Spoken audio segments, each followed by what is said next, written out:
I am a 40-year-old man, and my wife, Miley, is 38 years old. We tied the knot 5 years ago, but our love story began at the wedding of my friend Noah. On that special day, I attended as a groomsman while Miley took part as one of the bridesmaids. It was during the ceremony that Miley's captivating confidence caught my attention, as she gracefully donned a beautiful green maxi dress. As I gazed at her, my attention completely consumed. I clumsily spilled cocktails all over myself. It was a comical moment that caught Miley's eye, and we burst into uncontrollable laughter together. Amidst the laughter, she kindly offered her assistance, helping me clean the mess from my shirt. It was evident to her that I was attracted to her, but my hesitance prevented me from making a move. However, Miley, with her laid-back demeanor and stunning appearance, took the initiative and struck up a conversation with me. Her charm and beauty were simply irresistible. While I had always been skeptical about love at first sight, meeting Miley shattered my doubts.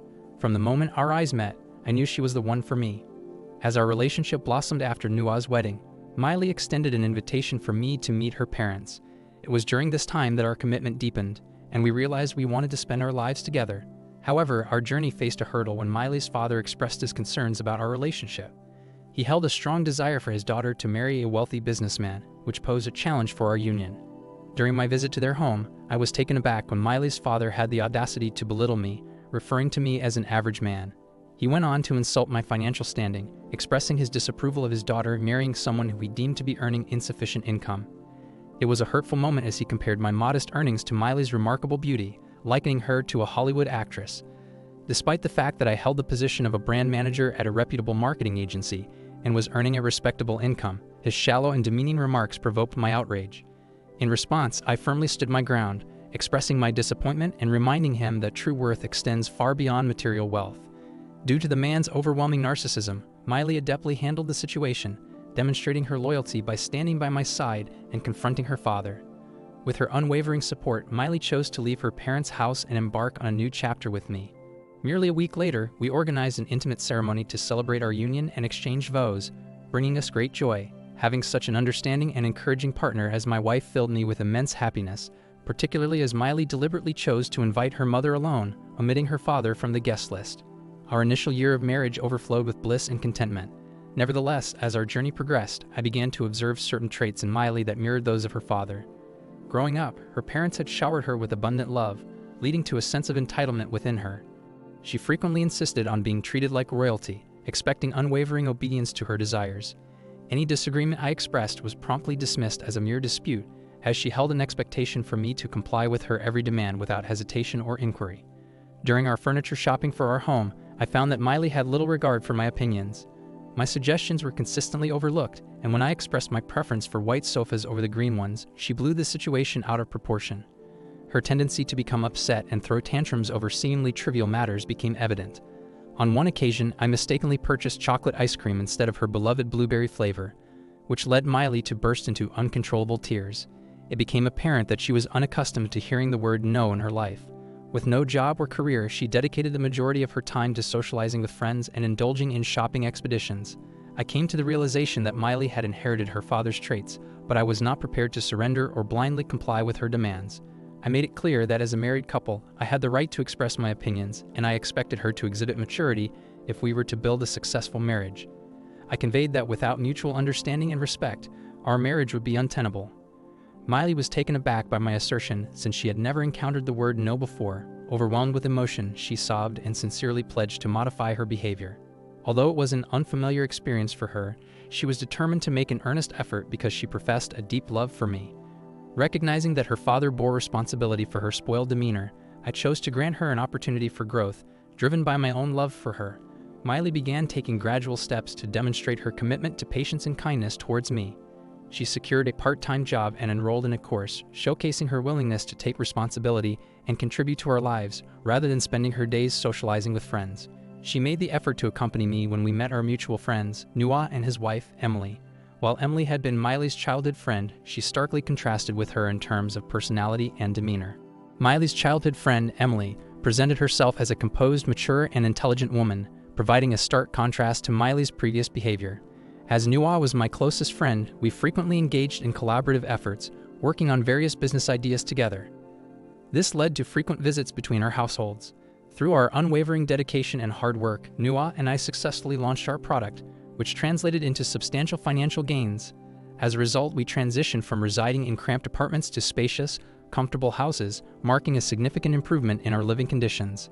Upon hearing about my accomplishments, my father-in-law's perception of me began to soften, prompting him to initiate casual phone conversations. Initially, I harbored reluctance to engage with him, but with encouragement from Emily and Nua, who desired for me to let go of the past and extend forgiveness, I decided to answer his calls. Eventually, I embraced the idea and extended an invitation to my in-laws, welcoming them to our new home. When my father-in-law accepted the invitation and visited our opulent abode, he was taken aback by the extent of our newfound prosperity, as he had never anticipated my success. It was his own ill treatment and misbehavior that fueled my desire for wealth, serving as the impetus for me to tirelessly work day and night to achieve my goals. However, he persisted in pressuring both Miley and me to start a family, despite our reservations and personal preferences. Ironically, the man who initially opposed his daughter's union with me now expressed a sudden desire for us to have children. Recognizing his tendency to intrude in our lives, I maintained a reasonable distance from him. However, last year during Christmas, Miley's parents insisted that we host a grand dinner at our home, urging us to include a range of guests. In response, I extended invitations to Nua and his family, as well as my own parents and brothers, fostering an atmosphere of togetherness and celebration. Miley's parents insisted that I extend invitations to their friends and relatives for the Christmas dinner, citing their absence at our wedding as the reason. It became evident that their motivation was not solely to introduce their son-in-law to their acquaintances, but rather to showcase their connections and display our lavish house and wealth. Despite their desires, I declined to invite a large number of people, choosing instead to maintain a more intimate gathering. Nonetheless, Miley did invite a select few of her parents' friends and relatives to the dinner. During the Christmas dinner party, my parents and Nua's family arrived dressed in casual, yet appropriate attire for the occasion.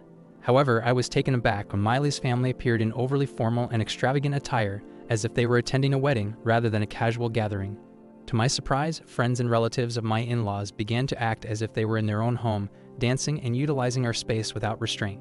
Miley had chosen to wear a short black dress, and the lively atmosphere had transformed our home into a bustling party scene, resembling more of a bar than a traditional Christmas dinner. This stark contrast to our usual quiet and simple family gatherings left me feeling uneasy. Observing the turn of events, my parents, who preferred a more tranquil atmosphere, made the decision to depart early, sensing that the gathering had evolved into something more akin to a disco than a traditional Christmas celebration. As the evening progressed, my father-in-law busily showcased our house, cars, and various possessions to his friends, while their children joined Miley on the dance floor. Meanwhile, Nua's family and I remained focused on enjoying our dinner and paid little attention to these unfamiliar guests. After our meal, Nua and Emily decided to leave early, having fulfilled their obligations for the evening. Feeling deeply dissatisfied with the party's turn of events, I expressed my frustration to Miley, emphasizing the need to bring the gathering to a close. Understanding my sentiments, Miley reassured me that she would take charge and asked me to retreat upstairs for some rest. Battling a pounding headache and growing anger towards Miley and her parents' eccentric friends, I locked myself in my room and sought solace in sleep. Awakening around 3 a.m. from a disturbing dream, I noticed Miley's absence beside me. Curiosity piqued, I decided to descend the stairs to investigate. To my astonishment and growing anger, I found the entire house shrouded in darkness, devoid of any illumination. The unsettling revelation awaited me as I discovered the lingering presence of the previous guests, who were now leisurely lounging on the carpets and sofas, seemingly undeterred by the late hour. Furious at this discovery, my frustration mounted further. Unable to locate Miley or her parents in the main living areas, I expanded my search to other rooms within the house. Eventually, I discovered her parents fast asleep in our designated guest room. Growing more concerned, I decided to call Miley's phone in an attempt to determine her whereabouts. As the ringtone echoed from within the house, I realized that the sound was emanating from another guest room. Sensing something amiss, I swiftly disconnected the call and cautiously entered the room to investigate. As I opened the door, a wave of shock washed over me when I found Miley alone in the room with an unfamiliar man engaging in a highly inappropriate situation. Overwhelmed with anger and disbelief, I instinctively reached for my phone, capturing video evidence of the scene before me. In a fit of rage, I confronted Miley, dousing her with water, causing her to be taken aback by my sudden presence as she had assumed I would be asleep and unaware until the morning. I punched the guy and threw him out of my house after yelling and making a scene. When Miley's parents and other guests woke up from my shouting, Miley's father explained that it was all a misunderstanding and that the man was his friend's kid. I told him to shut up. When Miley cried and begged me to give her another chance, I slapped her. However, her father persisted in offering feeble explanations, downplaying the severity of the situation and insinuating that I was overreacting. His entitled demeanor became increasingly apparent now that I had attained wealth, as he seemed appalled at the mere thought of me leaving his daughter. He proposed that, as a family matter, we should address it in the morning, sparing our guests the spectacle of a public confrontation. Reaching my breaking point, I no longer had any concern for the guests or my unfaithful wife. Therefore, I decisively ushered them all out of my house, even though it was the dead of night. Subsequently, I took the necessary steps to end my marriage by mailing divorce papers to Miley. The process of finalizing the divorce took months, during which time Nuha and my other friends stood by me, offering their support. Unfortunately, my greedy father-in-law attempted to manipulate and extort money from me. However, I was fortunate enough to possess irrefutable evidence of his daughter's infidelity, which ultimately worked in my favor. Despite Miley's persistent pleas for another chance, acknowledging her affairs and expressing remorse, I remained resolute in my decision. While she attempted to shift the blame onto her father, assuming that by doing so I would easily forgive her, I recognized that accepting responsibility for her actions was crucial for true growth. While I had initially given her opportunities due to her entitled behavior stemming from her upbringing, the betrayal caused by her infidelity was a breach of trust that I couldn't overlook. However, I found it challenging to forgive infidelity, as I firmly believe that it is a conscious choice. Miley, being a grown woman, was well aware of the implications of her actions and must take responsibility for them. It became evident that Miley's relationship with her parents was strained, largely due to the stark contrast between the affluent lifestyle she had become accustomed to with me and the dynamics of her upbringing. Despite Miley's persistent attempts to contact me, I have firmly decided against any possibility of reconciliation. I have found happiness in my life, having started a relationship with Nuha's sister, and I am genuinely content with the way things are. Now for the top comment. I'm sorry for what you went through. Sometimes being alone is far better than being surrounded by individuals who exhibit greed and entitlement. The presence of such people can be incompatible with one's own values and can disrupt any sense of harmony or coexistence. Thank you all for taking the time to listen to today's story. If you enjoyed listening, please feel free to like and subscribe to help the channel. Also, comment below on what you think about the story. Take care.